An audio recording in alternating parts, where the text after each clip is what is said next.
Good afternoon and welcome to the Arch Apprentice webinar on the Apprentice Levy. My name is Tim Flagg, and before we kick off, I'd just like to check that you can all hear me okay. So you should be watching a video in a window with the word Google Hangouts on it.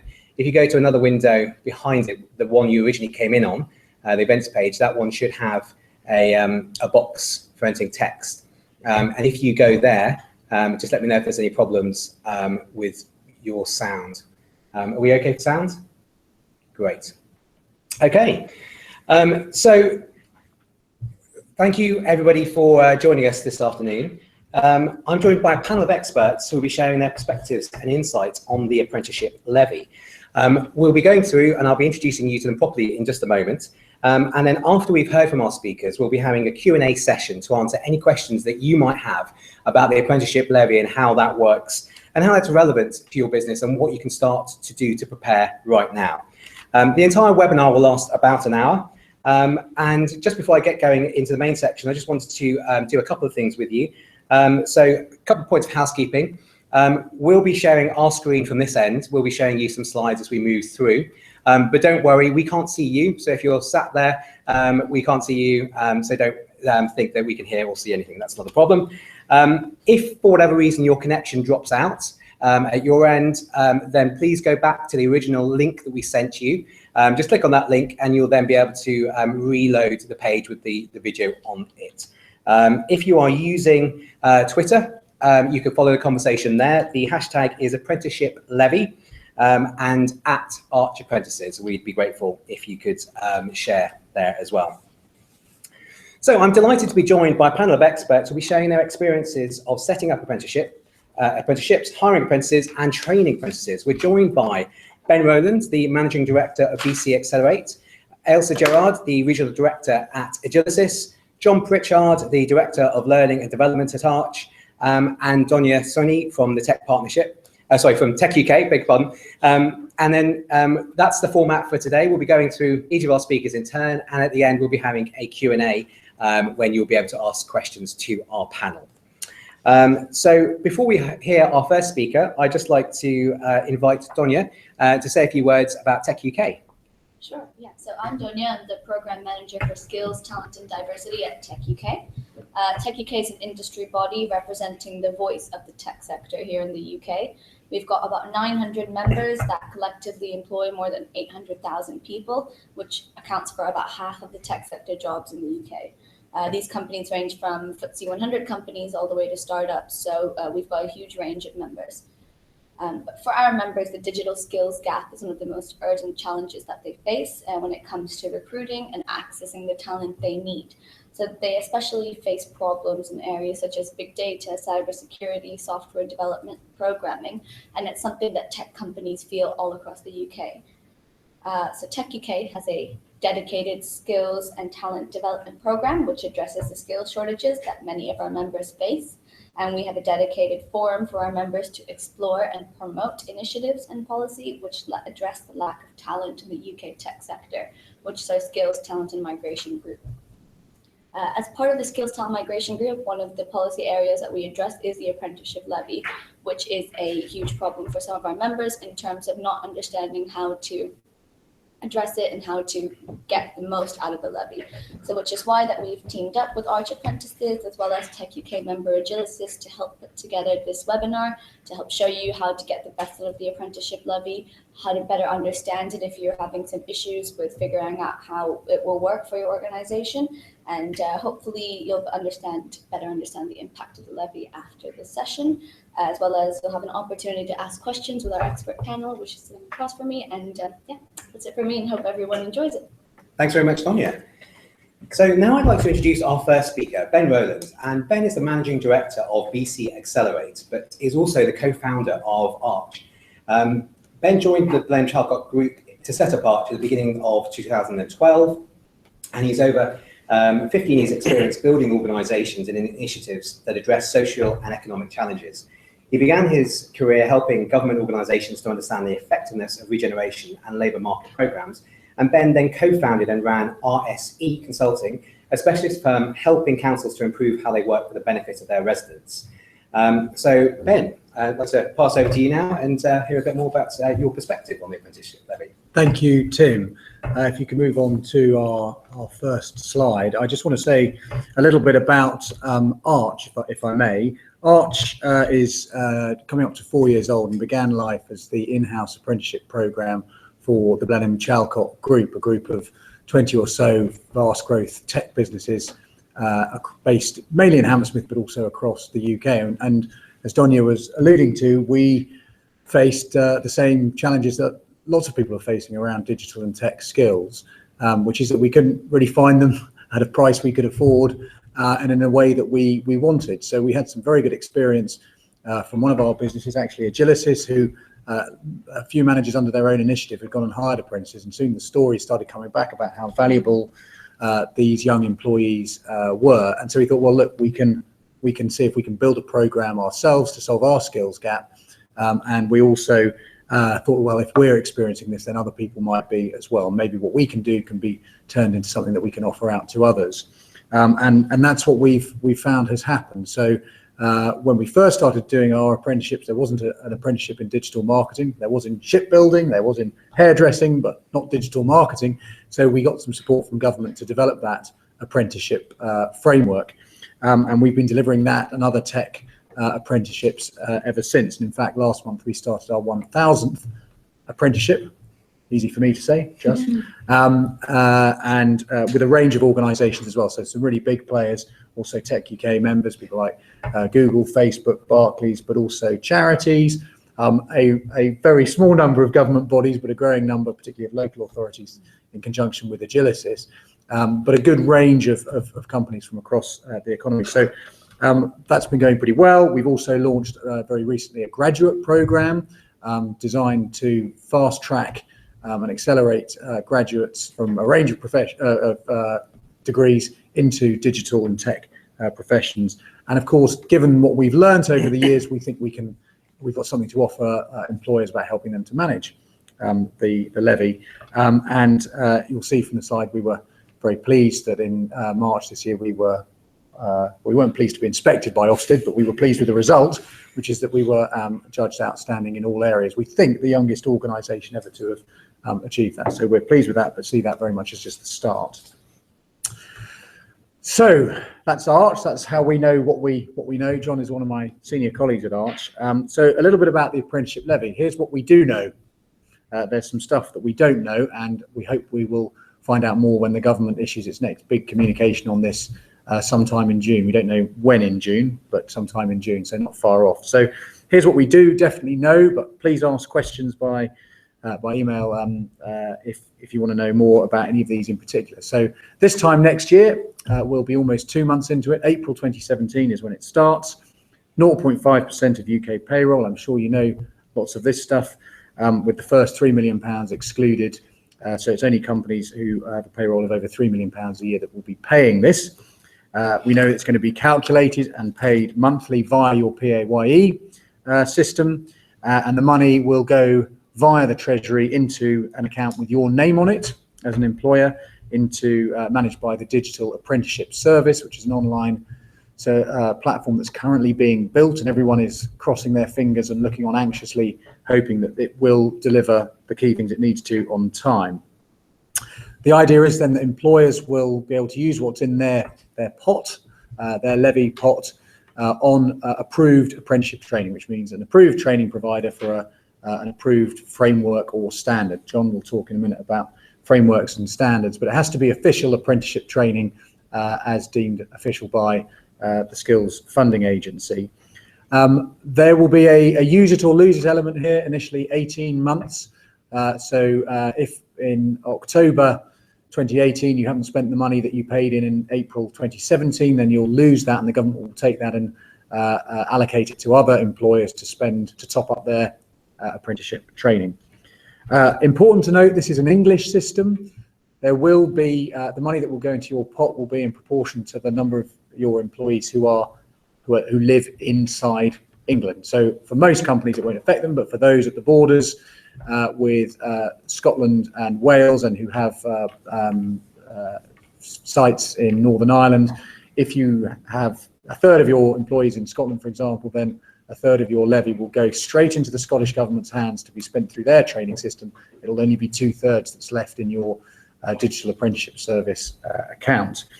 The government is going to top up whatever you've got in your account by 10% for the first year anyway. And lots of people will ask, and some of you on the webinar maybe, of course, in this bracket, for firms who aren't paying the levy, then the existing system will continue, which is where the government pays the majority of the apprenticeship, but employers are still expected to make an upfront contribution with incentive payments to, if you've got taking on young apprentices in particular, for example. So that's what we do know about the apprenticeship levy at a high level. And then if I can move us down, Tim, here's what we don't yet know, and I think we're all waiting to see what the government will say in June about this. The first question is, which employees will be eligible? In particular, will people who've already got a degree be eligible? Up until now, if you have a degree, then the government, in fact, if you get beyond the first year at university, the government won't put any funding towards your apprenticeship. Will that change? Obviously, lots of employers are saying, we think quite rightly, well, it's our money, and actually if we've got people who perhaps trained in one field, but we now need to train them in another, then surely we should be able to say that, regardless of what the qualification was that they received before. The fact that someone has a history degree that's 5 or 10 or 15 or even 20 years old doesn't make them have the skills and aptitude to work in a digital role. So actually, should we be able to allow people who are in that position to be funded through the apprenticeship levy? We think so, but we're waiting for whether that's going to be the case or not. Related to that, as I think some of you may know, there are levels of qualification. So if GCSEs are level 2 and A levels are level 3, there are vocational equivalents of that right up through to master's level. So if a master's is a level 7 in academic terms, there are level 7 equivalents in vocational fields. And the question is, if someone is done a level 3 or a level 4 or a level 5 in a particular profession, can they be moved across at the same level, say to level 5, in a totally different profession, or do they have to go up a level as well? It may seem slightly arcane, but if you can imagine someone's got a degree in history, which would take them to level 6, and actually the vocational qualification that's suitable for them might be at level 3 or level 4, is that going to be allowed and fundable through the apprenticeship levy, or do they have to go straight on to a master's in their new profession, even though they've never done it before? We're obviously waiting to see how much money employers can spend per apprenticeship through the levy. Clearly they can spend as much as they want, but the government is only going to allow an amount of levy to be spent on a given apprenticeship. So we're expecting there, for example, to be different rates for an accountancy apprenticeship or an HR apprenticeship versus a technology apprenticeship, and different kinds of technology apprenticeship. So we're waiting to hear next month the initial indications of what that will be. We're also, for those not paying the levy, we want to find out, well, what is the proportion that the government is going to cover? And then I think the big unknown that I alluded to earlier is the digital apprenticeship service going to be up and running in time? As I think those of us in the tech community know, government deadlines and IT projects don't always go together in the way that politicians imagine when they launch these things. I have to say, I think we've been reasonably impressed that the team have clearly pared back the scope and have focused very clearly on making sure it's the voucher system that works, and with bells and whistles to be added subsequently. So that's kind of a bit of a high-level run through about what we do know, what we don't know, and I think that's all a bit kind of technical and arcane. It's all about managing the rules and regs of this new levy coming in. But I think for us, what's really important, both as an employer of apprentices and people who run our own program, is that actually this isn't just about managing rules. This is about amazing young talent being brought into the business. And I think, Ailsa, you're going to say a little bit more about that. And also we have a real life apprentice with us who is also going to share a bit about their experience. Great. Well, thank you, Ben. And definitely some themes which we'd like to come back to in a moment. So now I'd just like to introduce Ailsa Gerard. Ailsa's the Client Development Director for Agilisys, responsible for a number of local authority partnerships focused on ensuring client satisfaction, service delivery and growth. And Elsa has previously held the role of the Partnership Director for the Unity Partnership at Oldham Borough Council. Before joining Agilicis, Elsa spent 4 years as an Account Director at Capgemini, managing the Westminster City Council contract and London Borough of Croydon contract. And prior to that, she worked at Fujitsu for over 15 years in various client management roles. So Elsa, welcome to the webinar. Thank you. Good afternoon, everyone. I'm going to spend a few minutes sharing with you our experience of working with apprentices over the past 4 years. And I'll introduce you to Joe, who's one of our apprentices, who's going to spend a bit of time explaining the role that Joe does within our business, but also the contribution he makes to our business. So Agilicis have been working with Arch since 2012, as Ben said earlier, and we've had phenomenal success with our apprentice program. Our business transforms how customers deal with and deliver services to their customers, particularly through digital transformation. Predominantly, we work within the public sector, and working with apprentices, we've been able to respond to our market in a more direct way through the skills and capability which our apprentices bring, which are aligned to all things digital. We don't see this levy as a burden, actually, to our company. We see this as an opportunity of how we're going to develop further our programme and build on the investment that we've made in our apprentices over the last 4 years and continue to do that. And we're really, quite excited about the opportunity this has given us to do more within our business. So over the past 4 years, Agilicis has created over 160 apprentices, predominantly in IT and digital marketing. We've created roles within the local authority partnerships that we run, but also within our own business, many within our IT operation and within our marketing teams, of which Joe sits within the Agilicis marketing team. I think also, as an employee-owned trust, Agilicis are really committed to developing our employees, really empowering them to do their role and to take responsibility. And we've been able, using the Arch Apprentice programme, to really support that and really help drive the careers of our young people within our business. I said earlier, we've had some great results from the apprentices they bring. They really have contributed to the success of our company. We found that our apprentices have massively improved some of the productivity in some of our areas, but also improved our market reach in terms of our target market. For example, the social media channel that Joe himself actually manages for us has extended its reach in our coverage with fantastic results and output. And Joe will go on to talk about some of the specific statistics in that area. But our brand has been improved as a result of an improved focus and skills in this channel, which is only a good thing in this massively competitive market that we work in. So we place a number of our apprentices within our local authority partnerships, and we do that to support the skills and regeneration programmes that the local authorities have. But we recognise as a market, particularly the public sector, is going through massive change in the way that they have to deliver services that traditionally have been developed in a very face-to-face static channel.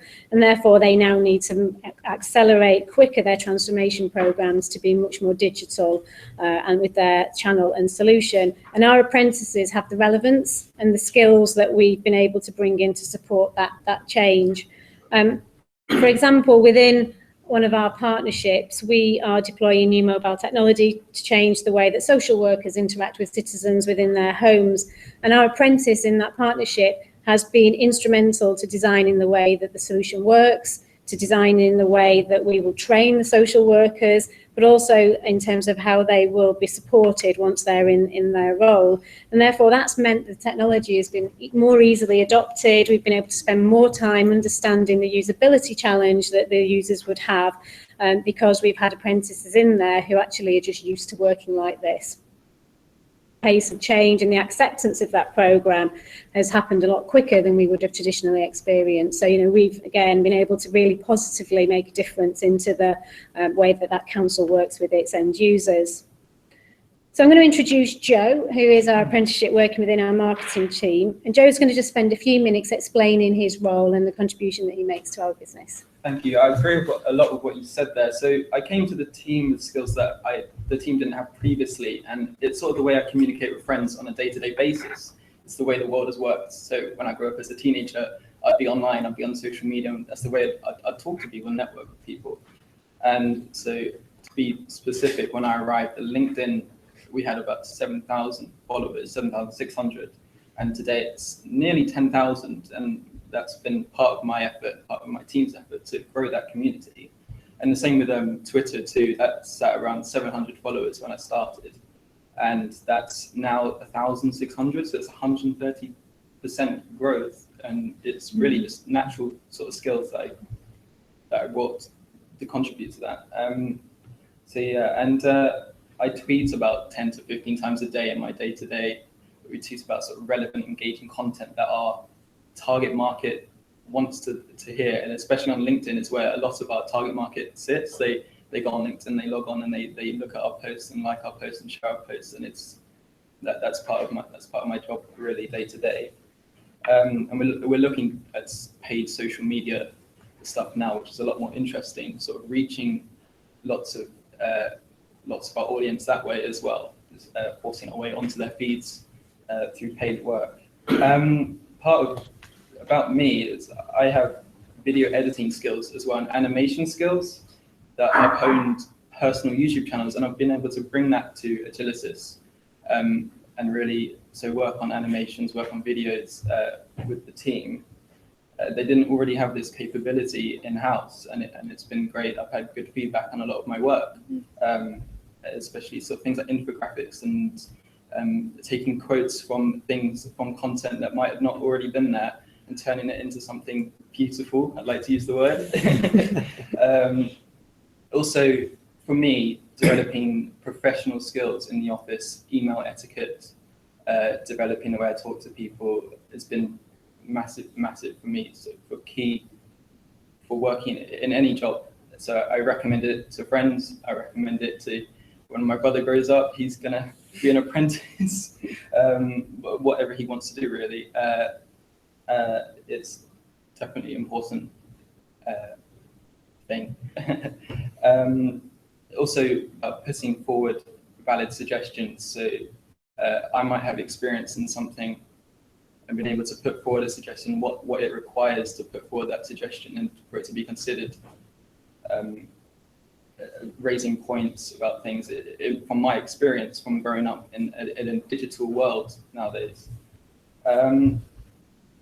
So at the same time, I get to learn about PR, social media, coding, design, just marketing, and just all things I wouldn't have been able to do without an apprenticeship, which is massive, and it's definitely been the right choice for me. Thank you. Thank you, Joe. Thank you very much, Joe. And it's great to bring to life the actually what's involved in an apprenticeship and to hear that directly from the apprentice. So thank you very much for that. So I'm sure we'll also be able to put questions to Joe as well in the Q&A later. But now I'd like to invite John Pritchard from Arch Apprentices to tell us a little bit more about his work. Just a bit about John. After serving 23 years in the military, John left to establish Smart Computing, a training provider working with Cambridge Regional College to deliver the IT professional qualification and apprenticeships. And during that time, he ran national pilots for the introduction of the new user and technical apprenticeship and was involved in designing new qualifications for the sector. John has been awarded the City and Guilds Gold Medal of Excellence for apprenticeship delivery and is a life member of the City and Guilds for contributions to education. John worked actively with employers to design the new Trailblazer apprenticeship standards for the Tech Partnership, ensuring employers, providers and awarding organisations' requirements are aligned to government requirements and regulations to enhance the learner's experience, qualifications and competencies when beginning their IT careers. So John, a wealth of experience there. We're keen to hear more. And thanks for the introduction.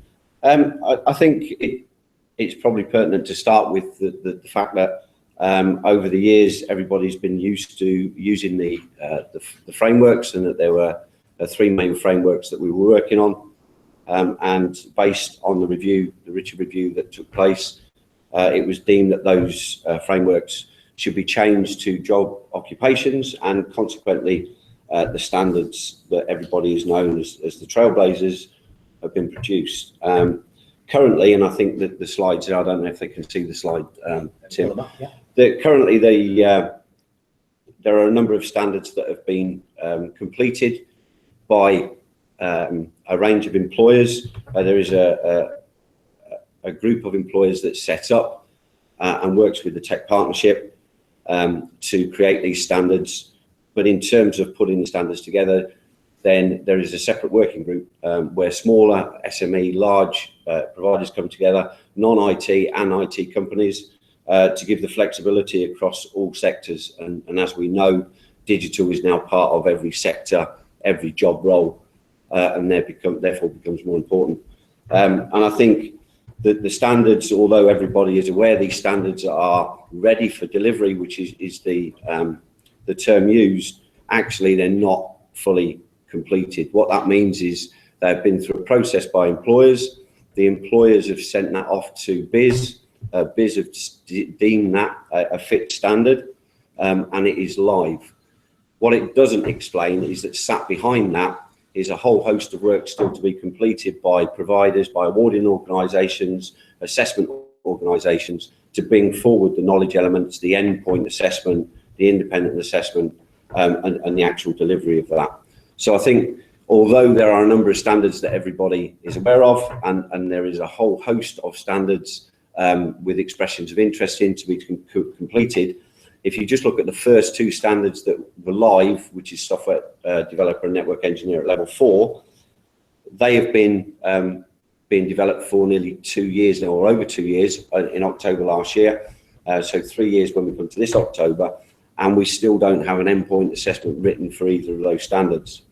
So for us as a provider and for others, we want to work close with the employers.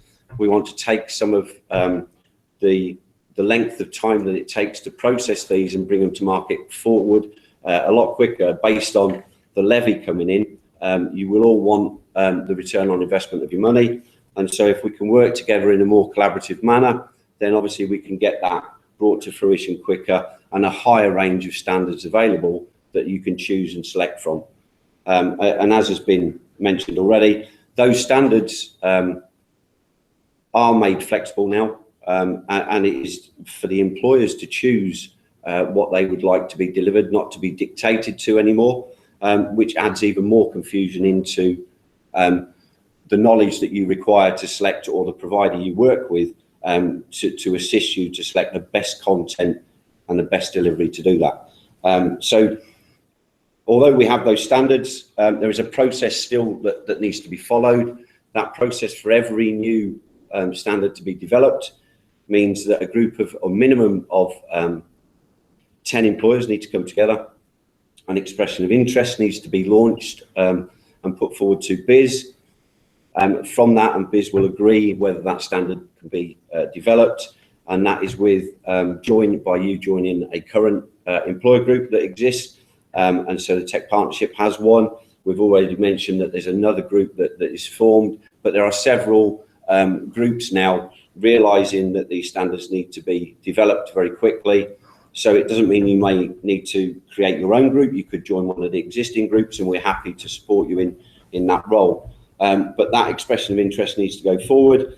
And then what we're suggesting now, which hasn't happened in the past, is that providers, assessment organisations and the employers will work together so that the standard is developed and aligned as you go along, as opposed to the standard being developed, a gap before the awarding and assessment organisations complete their components, and then the providers get their hands on the material to be able to deliver it. So if people can work together, we can bring those forward and have them to fruition a lot quicker. And that goes for the level 3, level 4s, and also the level 6 with the degree apprenticeships that more and more of you are looking to use the levy against. How can we help you in that context? Well, we can help you in the way we've just said. We can put you in touch with the right people. We can bring you into the employer groups that currently exist.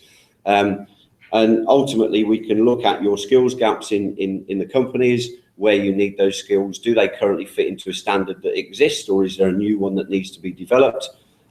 If it doesn't need to develop, what's the best way of incorporating current training or current skills gaps into that standard? Ultimately, if there is the skills gap, as I say, how quickly we can move with you or for you to to get that new standard created. And that's all part of the work that Ben mentioned earlier that Arch is now involved in, and we're happy to have those conversations with people to look at those skills gaps and to look or advise if standards aren't being delivered and new ones are required. I know there's going to be some questions, and I know there's a lot to absorb there with what we're talking, but I think the last thing for me to say over these standards is, yes, there's some confusion, but for me, ultimately, the first time in apprenticeships, we have now got our sector aligned to a professional body in the BCS, and IT is a young industry. Finance has their own professional qualifications, CIPD exists. We now have anybody completing an apprenticeship who didn't before being aligned to BCS, the British Computer Society, and they can sit on a technical register, which is free. And currently, even if they didn't go on to a higher level apprenticeship, they can progress through CPD and competency to come out with professional status. So there's a lot of changes that have taken place in a short time. We're happy to support those people, or even put you in touch with the right agencies that need to be involved with that. But I would say, don't be, and I think that it was mentioned earlier, be optimistic. Don't be scared about what's going on. There are plenty of people out there, and we can support you through this process. But I would say start asking those questions early now, as opposed to leaving it longer down the line. Thank you very much, John. Some really great insights there. And I think one of the things that will be most reassuring for a lot of our audience is knowing how they can actually take some of the specific skills gaps that they have in their organizations and work with organizations to create apprenticeships around those skills gaps in particular.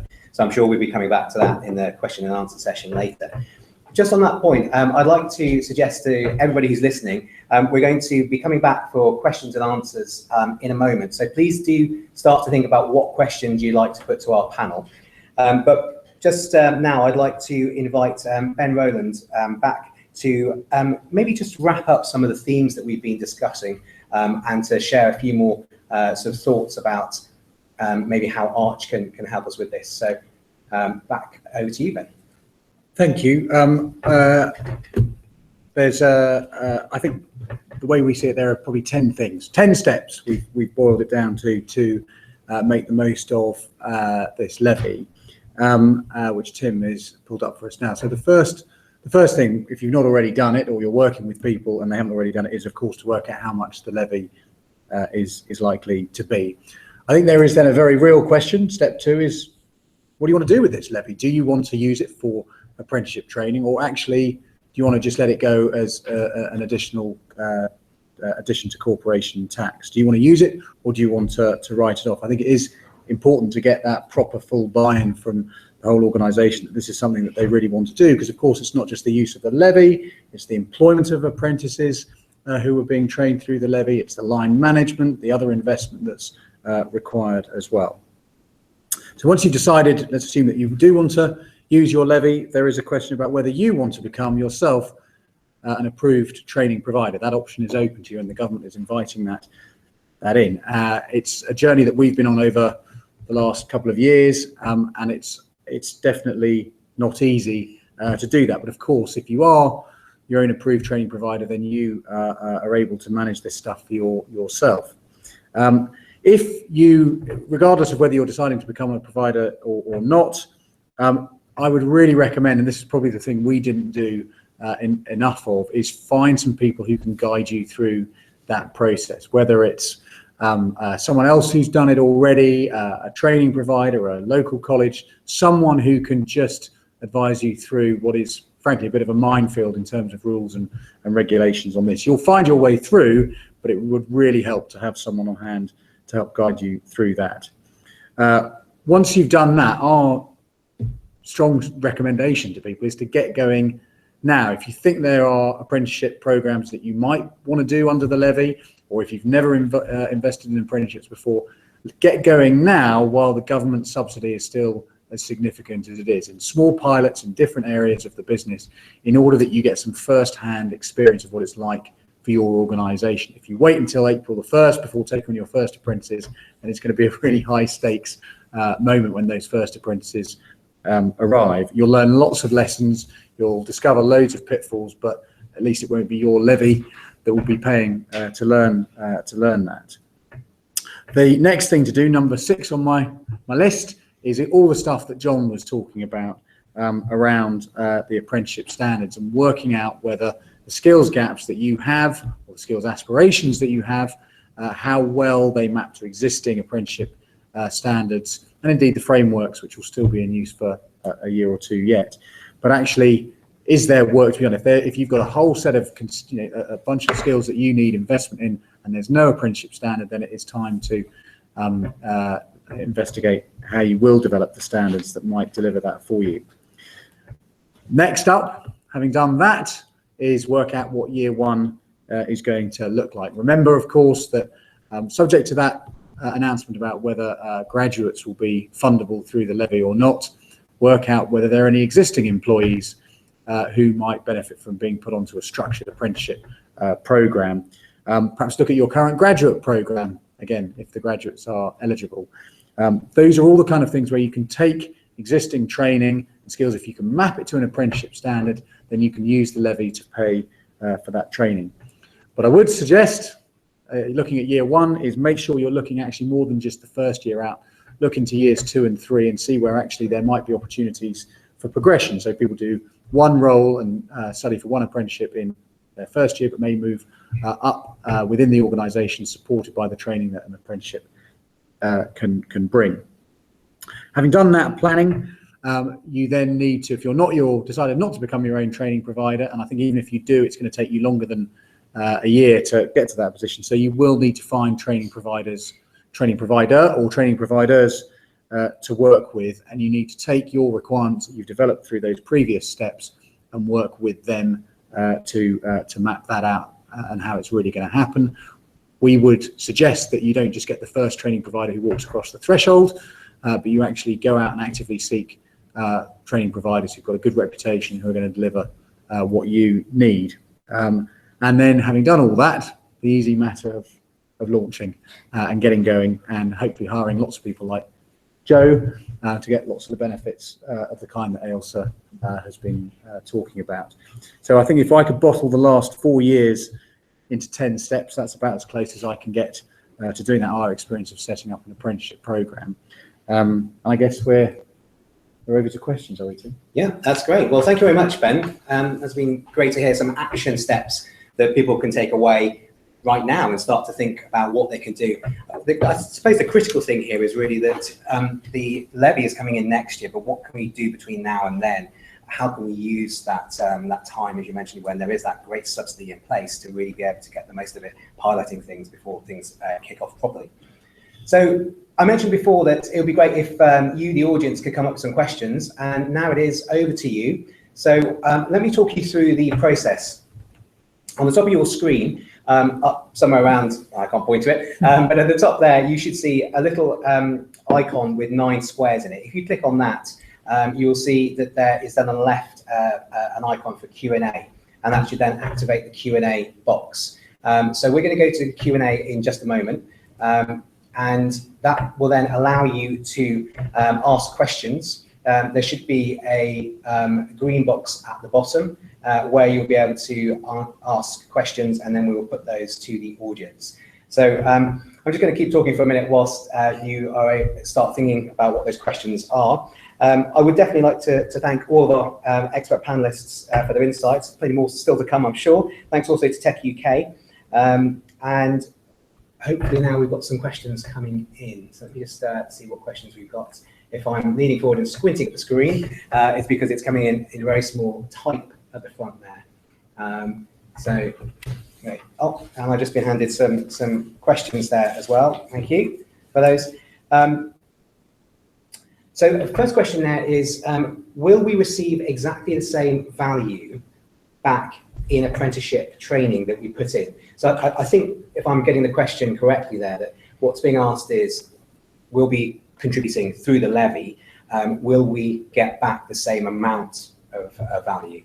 And I suppose I'll put that one first to John, and then maybe get Ben on that one as well. I think, first of all, it depends on the standard that you select, or is the best match for your training.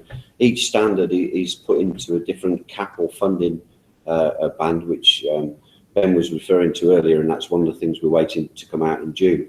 But currently, our standards that are live, 3 of those sit in cap 6, which is up to £27,000, which normally at the moment is £9,000 employer's contribution and £18,000 government's contribution. That will all be against the voucher that the employer then passes to the training provider, and the value is negotiated before that up to the maximum of 27,000. So if we were to have a conversation between ourselves and Agilicis, and they decided that the value that they put on that apprenticeship is at 18 or 19,000, although it can be fully utilised to 27, you would only get that 18, 19,000 pound back that you are being charged for that apprenticeship. Great, thank you. And Ben, do you want to? I think the other element around this, just to restate the bit around money that you pay in your levy, but if you have employees who live in Scotland, Wales or Northern Ireland, that the proportion of the levy that matches the proportion of your employees who live outside of England will not go into your account. It will go straight into those devolved governments, so they'll be a bit down. On the upside, whatever is in your account, at least in year 1, will be topped up by the government by 10%. So actually, there is a chance that if you were to have no employees or if all your employees were in England, that you would actually get a 10% top up more than your levy to then spend in the way that John has described. Great, thank you.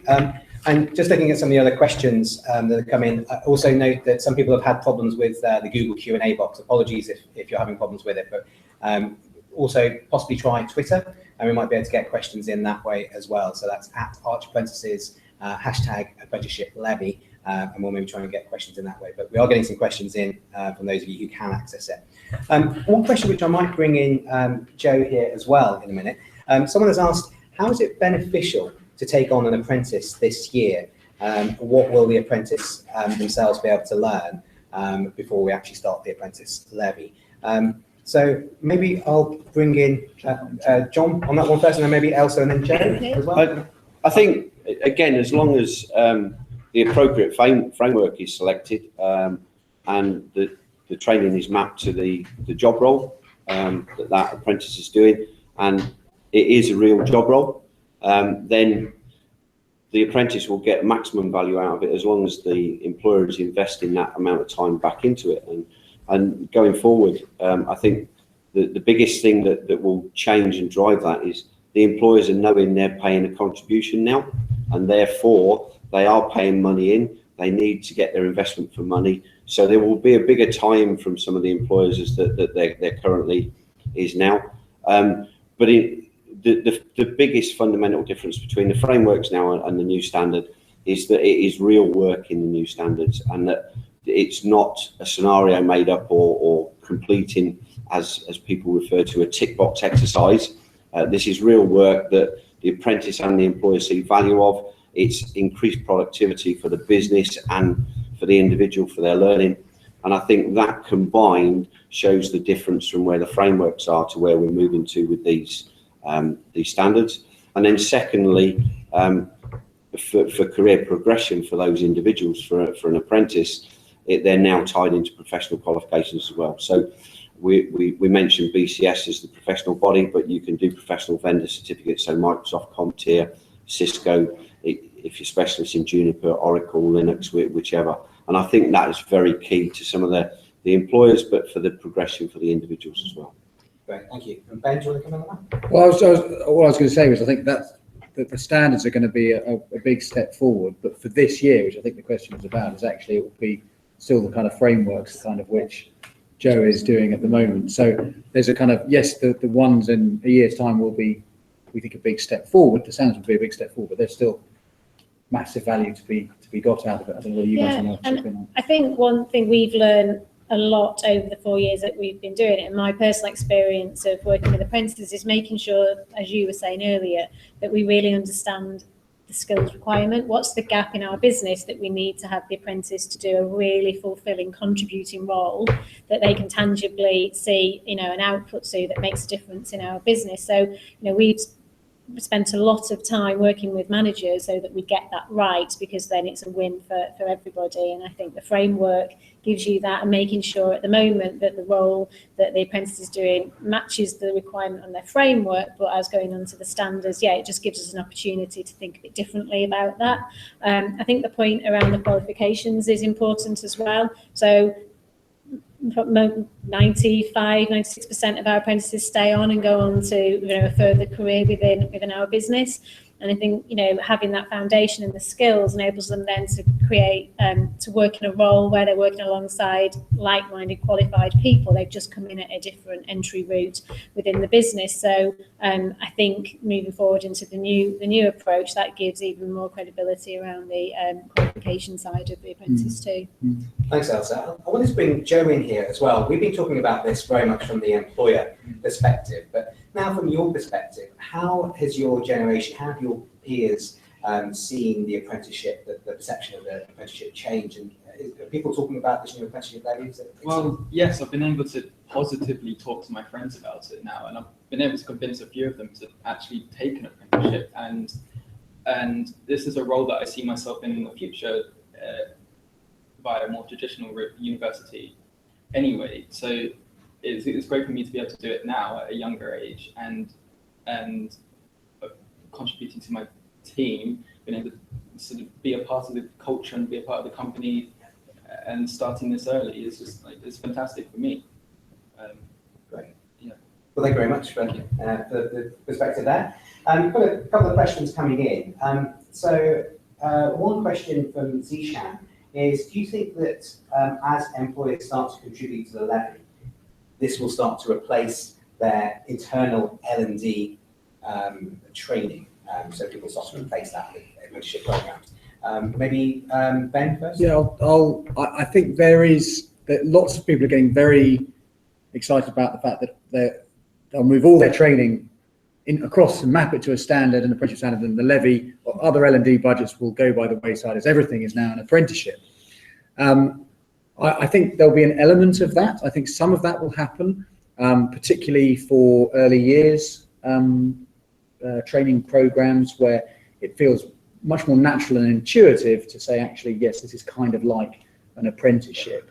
But I think the idea that we'll be able to convert, you know, in-depth 3-month training programs for senior executives or MBAs or whatever somehow into an apprenticeship standard, I think it probably won't be all of those by any stretch of the imagination. So I think there will be an element of replacement, so the net spend on training won't go up. But actually, I think in a lot of cases, as people are sort of given a bit of a push to take on people like Joe for the first time, they'll go, actually, this is a new and improved way of bringing talent into the business. And so I think the overall spend on training probably will move up as a result of this. Right. And John, do you want to Well, I think one of the things for me is that people need to bear in mind that this isn't going to be paid for the levy for the first couple of years and then it goes away. So in terms of, and Ben mentioned it earlier, but in terms of replacing L&D, completely no, because if you go and put all of the skills gap in the first year on the highest apprenticeship possible, you've spent all of your money, and what else can you put them on in an apprenticeship going forward? You will just do top up in CPD and natural training that occurs just for the smaller skills gap. So I think that there's two sides. Some people will build in the progression from level 3s or level 4s and change job roles to map to apprenticeships. But I think where it's a smaller gap of knowledge, there will still be a requirement for it. Great, well, thank you for that. Got another question from Hazel Berkeley. If we take on an apprentice in the next couple of months, can we use levy funds for them whilst they're in their first year? No. Is the answer. You'll be using the existing. In fact, any apprentice who starts up until the 31st of March next year will still be funded on the current system. It's only apprentices who start 1st of April or after who will be funded through the levy. So there will be this overlap between apprentices who are from the current system and apprentices on the new system. So I think we can be pretty clear on this. I hope that helps, Aidan. Great, thank you. Well, I think a fairly simple answer to the question. So we had a question in from somebody saying, we already have some apprentices in place. How is the Apprenticeship Levy going to affect them? What do we need to be concerned about to protect them? And first of all, maybe John? I think those that are currently on an apprenticeship will carry on, as Ben's just said, they will carry on with the standard or the framework that they're working on, and it will be funded through the normal process with the SFA currently. When the new standard comes in, they go through the levy. If they want to convert over, I would suggest working very closely with the provider that programme is aligned, because otherwise you've got a mixed match of skills between a current apprentice now and the new apprentice starting on the standards, and you'd want to have the same culture and the same ethics throughout and the same training. So I would very much try and align from a current standard now or framework to the new standard, to have those same skills embedded throughout. So it's just, I'd recommend working with a provider who's currently delivering the framework now and who's capable of delivering the new standard going forward. Thanks. And Ben, do you want to comment on that? No, I think the point around not feeling like it's two different programs, I think will be key and quite hard to manage. But just to reiterate John's point, I think you need a provider who gets the new world, is good in the current world, but gets the new world, and will be able to help you through that. And I'm conscious that some of the larger organisations will have apprenticeships in lots of different fields, and they might have apprenticeships from different training providers. That's only going to increase as they start to now want to bring on more apprentices. How do they manage that? How are they able to make sure that they're able to contain that in one place? Are there platforms available? There's normally a trade-off between going for one provider who can kind of do everything, but maybe not be a specialist, or going for lots of niche providers who can do the specialisms.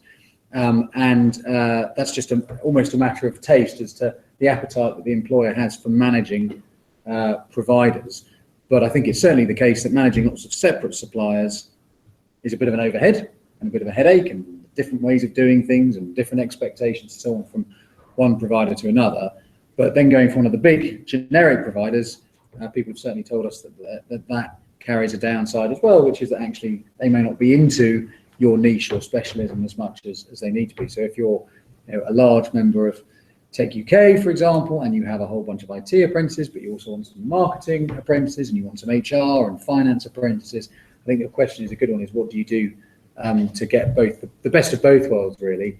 It's something that we're Arch are exploring. I know there are others who are exploring this as well. We're actively working with Agilicis, who are, have management consultant apprentices who want to expand their apprenticeships in finance and HR. These are not things that Arch does, but can we export, as it were, our systems and processes, which are grade 1 outstanding, and apply them to oversee other apprenticeships? It's certainly something that we're looking at. Great, thank you.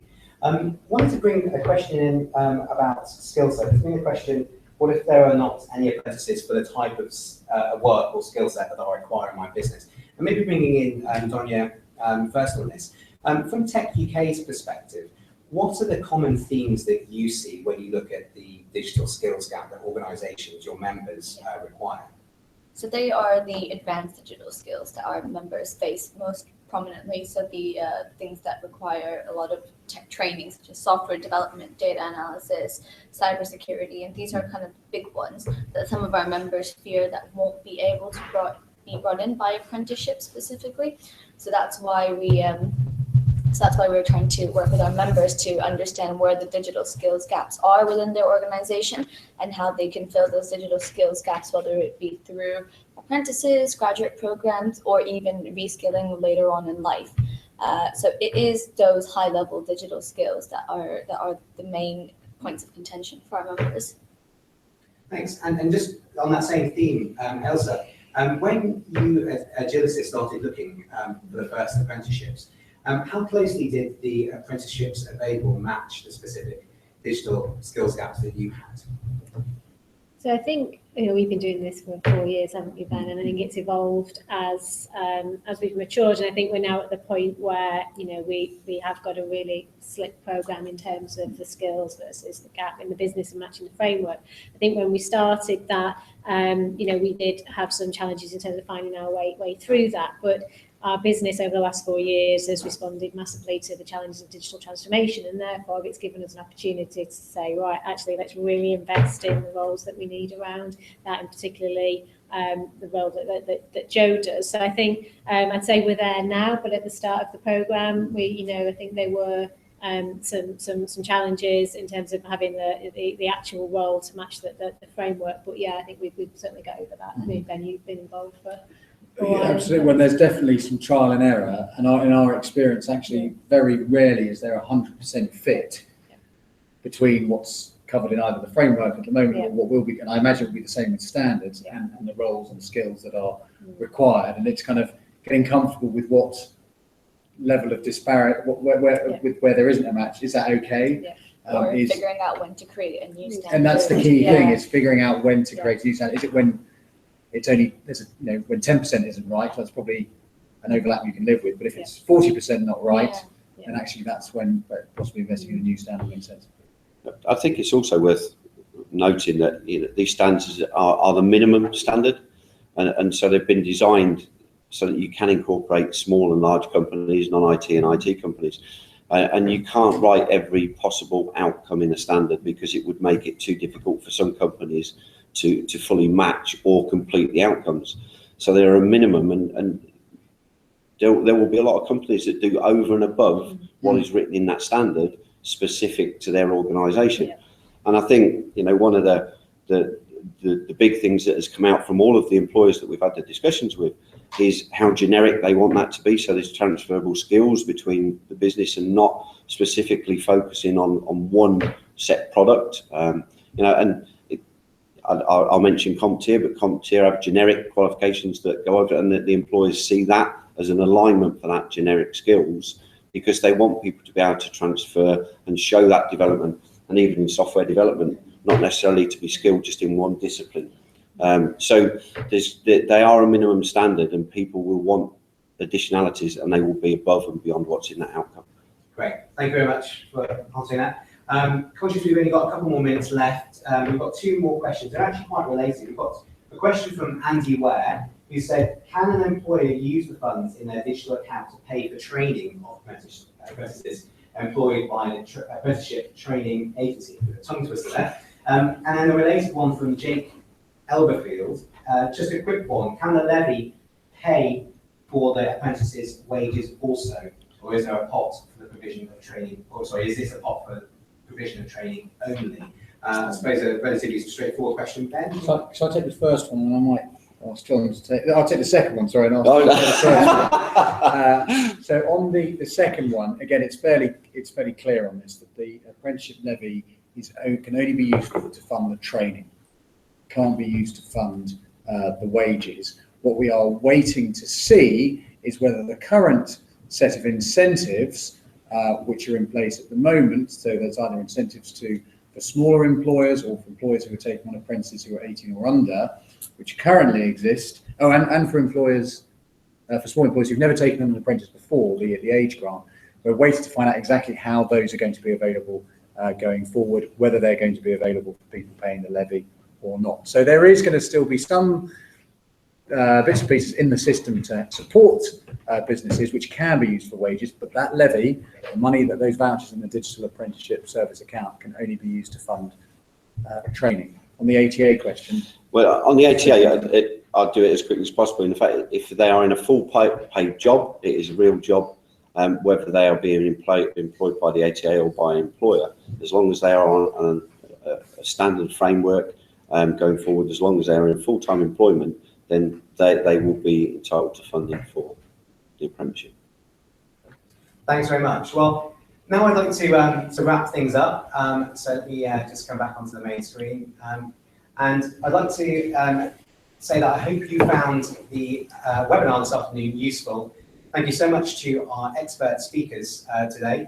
I'd also like to recommend that if you want to find out more about the apprenticeship levy, or about how to get an apprentice, then I know the team at Arch would be happy to provide you with more information and to chat through your specific requirements. So please do email into info@archapprentices.com or call 020 8080 9553. We will be sending out a link of this webinar to everybody who's attended, so do feel free to share that amongst your colleagues and with anybody else who missed the recording. And so I'd like to thank everybody who's taken part in the webinar today. I'd like to thank Donia, John, Elsa, Ben and Joe. Thank you all for your contributions. Thank you also to our audience today for your questions. Thank you for taking the time to join us, and good afternoon to you all. Thank you.